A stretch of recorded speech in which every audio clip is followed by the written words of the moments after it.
Hola a todos, hola a todas de nuevo. Estamos terminando ya el tema de genética y en la clase de hoy vamos a hablar sobre ADN y la información genética. Ya sabemos que los factores hereditarios, los genes, están en los cromosomas, pero ¿qué son y dónde están exactamente? Bueno, pues para eso lo primero que había que analizar eran los componentes de los cromosomas. Los cromosomas básicamente están formados por proteínas, unas proteínas que las más importantes se llaman histonas, son unas proteínas redonditas. Las hay en mucha cantidad, pero no hay una gran variedad, es decir, están muy repetidas. Serían estas bolitas que veis aquí. Esto de aquí es un dibujo, pero esto es una fotografía de microscopio electrónico donde se ven perfectamente estas asociaciones. No es que cada bolita sea una sola proteína, pero son como grupitos de proteínas. Y el otro componente es el ADN. De entre los dos componentes, la verdad es que las proteínas son un mal candidato para guardar información, por lo menos tanta información como hace falta. Por lo que hemos dicho, como están muy repetidas, pues no parece que eso pueda tener mucha información. Así que casi desde el principio las proteínas se descartaron. Bien, cada vez vamos acotando más. Ahora nos interesa centrarnos en el ADN, así que vamos a estudiar el ADN a ver lo que averiguamos de él. Bueno, el ADN es un tipo de molécula que está formada por la unión en cadena de otras moléculas más pequeñitas que se llaman nucleótidos. En concreto por un tipo de nucleótidos que se llaman desoxirribonucleótidos. Una palabra un poquito larga, pero ahora vais a ver por qué. Los desoxirribonucleótidos están formados por una molécula de fosfato, la estáis viendo aquí, una molécula de un monosacárido que se llama desoxirribosa, de ahí viene su nombre, de hecho de ahí viene el nombre de ADN, ácido desoxirribonucleico, y por un tercer componente que es lo que se llama una base nitrogenada. Estos dos, el fosfato y la desoxirribosa, es igual en todos los nucleótidos, pero la base nitrogenada puede cambiar. Hay 4 bases nitrogenadas distintas, que es lo que hace que haya 4 nucleótidos diferentes. Esas 4 posibles bases nitrogenadas distintas se llaman adenina, guanina, citosina y timina y se representan con su inicial. Como hemos dicho, los nucleótidos se unen en cadena. Aquí lo estáis viendo. Esto de aquí, ¿veis? Sería un nucleótido, compararlo con la imagen de aquí. Lo que van haciendo los nucleótidos es que se van uniendo uno tras otro a través de los fosfatos y las desoxirribosas, como estáis viendo aquí. Pero la cosa se complica un poquito, y es que el ADN no está formado por una cadena, sino por dos. Enfrente de la cadena que hemos visto antes, se coloca otra que tiene una estructura parecida, pero como os dais cuenta, no es idéntica. Es decir, hay una relación, que ahora veremos, entre las bases nitrogenadas de una cadena y la que tiene enfrente. Esto es lo que se llama un ADN bicatenario, que además sabéis que no se ordena exactamente de esta manera, sino que esta doble cadena se retuerce, se enrolla y forma esta típica imagen que todos conocemos del ADN, esto que se llama la doble hélice de ADN. Como dibujar una molécula de esta manera, la verdad es que es bastante complicado y hay muchos átomos que nos despistan. Vamos a utilizar una forma un poquito más simplificada para representar el ADN. De manera que un nucleótido como este lo vamos a representar así, ¿vale? Fijaros, esto sería el fosfato, esto sería la desoxirribosa, esto de aquí, y todo esto de aquí lo vamos a representar pues simplemente con esta figura que tenemos aquí. De manera que si colocamos el resto de nucleótidos de esta cadena serían tal que así. Y de la misma manera, si representamos la cadena que se llama complementaria, lo veremos de esta manera. Fijaros que hay siempre una relación entre la base nitrogenada que hay en una de las cadenas y la que hay al otro lado. Esto se le llama una regla de complementariedad. Y esto se cumple siempre en el ADN. Las reglas de complementariedad serían estas que estáis viendo aquí. La adenina siempre se empareja en la otra cadena con la timina y la guanina siempre se empareja en la otra cadena con la citosina. De manera que estas dos siempre van juntas, al igual que estas dos. Y además quizás os habréis dado cuenta y habéis pensado que había aquí un fallo porque esta cadena está puesta al revés. Pero es que realmente es así. Decimos que la cadena complementaria de esta primera es una cadena con disposición antiparalela. Se coloca enfrente de la otra, pero si os dais cuenta la dirección va al revés. Para seguir buscando pistas tenemos que entender qué es lo que hace la célula con el ADN. Como ya sabéis, el ADN está guardado dentro del núcleo de la célula. Cuando la célula necesita utilizarlo, no lo hace al completo, sino que generalmente en cada momento usa solo determinadas partes. Por ejemplo, supongamos que la célula va a usar esta sección de aquí. Esto es lo que podríamos llamar un gen. Lo primero que hace la célula es fabricar una copia mediante un proceso que se llama transcripción de ese trocito de ADN y lo hace no en ADN sino en una molécula que se parece mucho, que es el ARN. En concreto, este tipo de ARN se le llama mensajero, se abrevia con una M minúscula y vais a entender rápidamente por qué. Fijaros que este proceso tiene dos ventajas muy importantes. Una, que evita tener que sacar el ADN del núcleo. Un proceso que sería muy complejo y muy peligroso porque lo expondría a ciertos riesgos en el citoplasma. Pero otra ventaja además es que una célula puede hacer varias copias en ARN de un solo gen, con lo cual se puede multiplicar, por así decirlo, su efecto o su función. Una vez que tenemos el ARN sale al citoplasma y en ese momento algún ribosoma de los que hay en el citoplasma se va a acercar y se va a unir a un extremo del ARN mensajero. En el momento en que lo haga, vamos a ver cómo empieza a fabricarse, empieza a sintetizarse una proteína mediante un mecanismo que se llama traducción. Es decir, el funcionamiento del ADN pasa por dos procesos fundamentales que son transcripción, paso de ADN a ARN, y traducción, que sería paso de ARN a proteína. Ahora bien, ¿esto cómo pasa realmente? ¿Dónde está la información?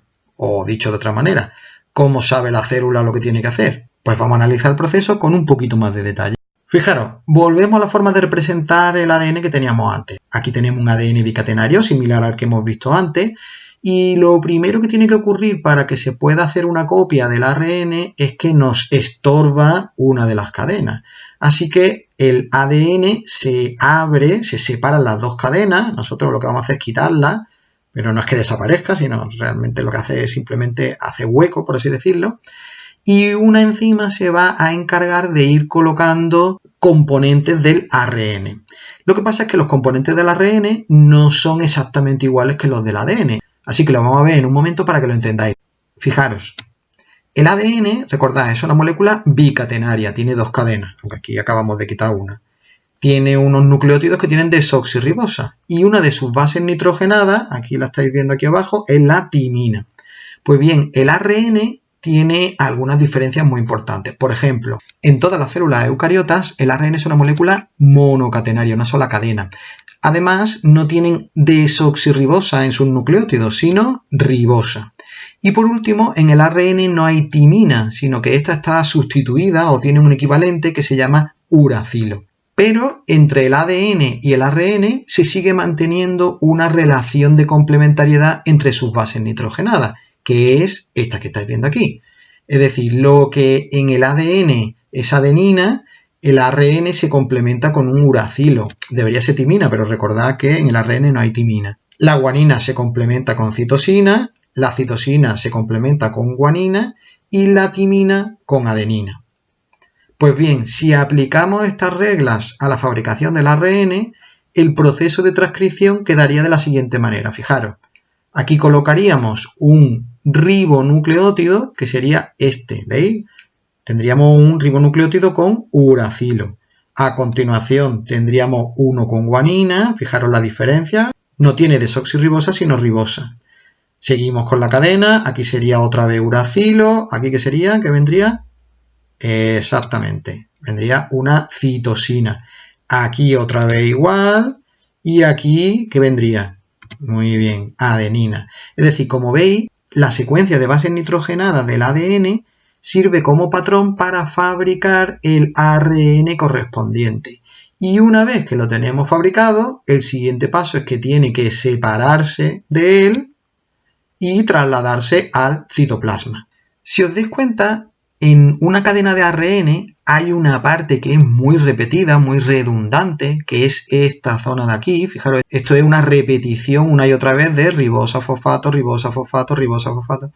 Mientras que hay otra zona, que es esta de aquí de las bases nitrogenadas, que sí puede ser enormemente variable, porque la secuencia puede cambiar todo lo que queramos. Así que, puesto a decidir dónde está la información, parece muy claro que la información genética tiene que estar aquí en las bases nitrogenadas y no en esta zona de fosfato y ribosa, que más bien de lo que hacen es de soporte estructural. Por tanto, a partir de ahora vamos a simplificar todavía más la forma de representar el ARN y lo vamos a hacer de esta manera. Fijaros, esta línea marrón va a representar la cadena de fosfato ribosa, que la verdad es que no nos interesa desde el punto de vista de la información genética, y nos vamos a quedar simplemente con las letras que representan la secuencia de bases nitrogenadas. Ya hemos visto cómo funciona la transcripción. ¿Cómo funciona la traducción? Pues pensadlo un momento. La traducción significa que a partir de la información que proporcionan 4 nucleótidos diferentes, tenemos que fabricar otro tipo de moléculas, las proteínas, que están formadas por la unión de aminoácidos. El problema es que hay 20 aminoácidos diferentes. Es decir, tenemos que ser capaces de codificar o de dar instrucciones para colocar 20 aminoácidos diferentes con solo 4 piezas distintas en el ARN. Pero una cosa está clara, no puede ser que cada base nitrogenada represente un aminoácido, porque entonces solamente podríamos colocar 4 diferentes. ¿Posible solución? Quizá la forma de representar cada aminoácido no sea con una base nitrogenada, sino con 2. ¿Qué conseguiríamos de esta manera? Pues vamos a verlo. Si hacemos combinaciones de 2 nucleótidos, es decir, esto tomado de 2 en 2, tendríamos las siguientes combinaciones. Fijaros, esto es una tabla de combinación. Como veis, si hacéis una cuenta rápida, aquí tenemos ¿cuánto? 16 combinaciones. Que no está mal, pero seguimos teniendo un problema, ¿verdad? Nos faltan combinaciones porque necesitamos códigos para 20 aminoácidos diferentes y aquí tenemos solamente 16. Así que esto es interesante, pero la verdad es que no nos sirve, nos faltan combinaciones. Esta no puede ser la solución del problema. ¿Cuál puede ser? ¿Y si en lugar de cada 2 nucleótidos probamos combinaciones de 3 nucleótidos? ¿Cuántas combinaciones diferentes de 4 nucleótidos se pueden hacer? Bueno, no sé si esto lo sabéis de matemáticas, pero nosotros lo vamos a hacer de una forma gráfica. Si partimos de la tabla anterior, fijaros, teníamos antes 16 casillas, pero si ahora le añadimos un nucleótido más, un tercero, de cada casilla se pueden hacer 4 combinaciones. Por lo tanto, ¿cuántas combinaciones tendríamos en total? Pues serían 16 por 4 que pueda haber en cada casilla, en total serían 64 combinaciones. Ahora lo que pasa es que nos sobran combinaciones, pero la verdad es que eso no es tampoco demasiado problema. El problema es que nos faltan, como ocurría antes. De manera que esta sí puede ser la solución. Y de hecho, cuando se realizaron una serie de experimentos para comprobarlo, se vio que efectivamente así es como se codifica la información de los genes. Es decir, así es como un ARN le dice al ribosoma qué proteína tiene que fabricar. Vamos a verlo rápidamente. Fijaros, hemos dicho, el ARN se lee o es leído por el ribosoma de 3 en 3 nucleótidos. Así que el primer triplete, que es así como se llama, sería este que estoy rodeando, lo señalamos mejor, esto de aquí, que sería uracilo, guanina, uracilo. Esto para el ribosoma va a tener un significado. Le va a indicar que tiene que colocar con ayuda de un adaptador, que es también una molécula de ARN, pero bueno, esto ahora mismo la verdad es que no nos interesa mucho. Pero este triplete, uracilo, guanina, uracilo, es como una instrucción para el ribosoma de que tiene que colocar un determinado aminoácido. Aquí no le hemos puesto nombre, simplemente le hemos puesto un color. ¿Cuál es el siguiente paso? Leer el siguiente triplete. Citosina, citosina, adenina. Esta es una nueva instrucción para el ribosoma para que coloque otro aminoácido al cual se va a unir el que había antes. Una vez que están unidos estos dos aminoácidos, este adaptador nos sobra, así que se va. Seguimos leyendo. Siguiente triplete, citosina, guanina, adenina.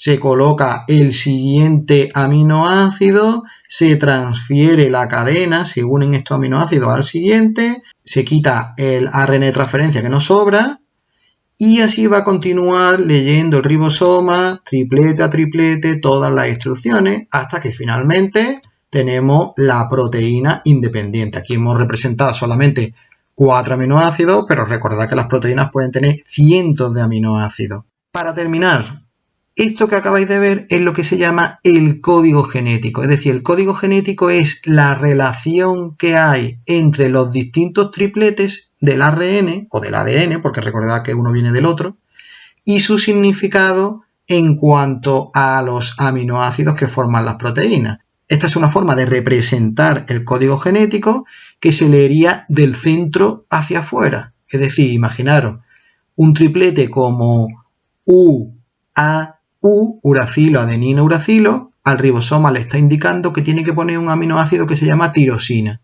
Por ejemplo, otro que sea guanina, adenina, guanina, le indica al ribosoma que tiene que colocar un aminoácido que se llama glutámico. Y así con todos los posibles tripletes. Como estáis viendo, y es lógico, hay muchos tripletes que tienen el mismo significado. Por ejemplo, adenina, citosina, guanina, adenina, citosina, adenina, adenina, citosina y adenina, citosina, uracilo, estos 4 tripletes significan lo mismo. Es como si fueran tripletes sinónimos, como cuando hay palabras que tienen el mismo significado, pues esto sería igual. En los 4 casos, cuando el ribosoma se encuentra con cualquiera de estos 4 tripletes, coloca un aminoácido treonina. Como decíamos, eso no es problema. El problema sería que nos faltaran instrucciones para algún aminoácido. Pero si lo recontáis, aquí están los 20 aminoácidos. Una característica fundamental del código genético, súper importante, es que es universal. Es decir, todos los seres vivos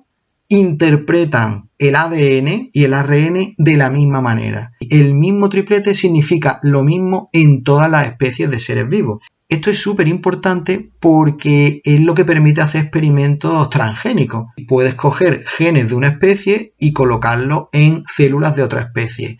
¿Por qué? Porque la célula va a traducir ese gen dando la misma secuencia de aminoácidos que en el original. Otra curiosidad más es que en eucariotas todos los ARN mensajeros comienzan con el triplete AUG, que es un triplete de la metionina. Es decir, inicialmente todas las proteínas empezarían con metionina. Otra cosa es que después de fabricada se le quite, pero la traducción empieza de esta manera. Es lo que se llama el triplete o código de iniciación. Y de la misma manera, como estáis viendo aquí, con circulitos negros, hay varios tripletes de parada. Es decir, ¿cómo sabe el ribosoma que ahí tiene que terminar la traducción? Pues cuando se encuentre con un triplete como uracilo, guanina, adenina, o uracilo, adenina, adenina, o uracilo, adenina, guanina, el ribosoma va a saber que ha llegado al final de la secuencia y que tiene que liberar la proteína y ha terminado ahí su trabajo. Bueno, su trabajo por el momento. Pues bien, lo vamos a dejar aquí. Con esto terminamos el tema de genética. Fijaros que hemos hecho un recorrido rápido pero muy amplio desde los primeros descubrimientos de cómo funciona la herencia hasta las bases moleculares de dónde está la información genética. Realmente los genes, la información que llevan es simplemente información para fabricar proteínas. Y a través de estas proteínas es como se manifiestan las características que tenemos los distintos seres vivos. Bien, pues espero que haya parecido interesante y terminamos aquí. Espero que sigáis todos bien, igual que vuestra familia, y un saludo para todos y todas.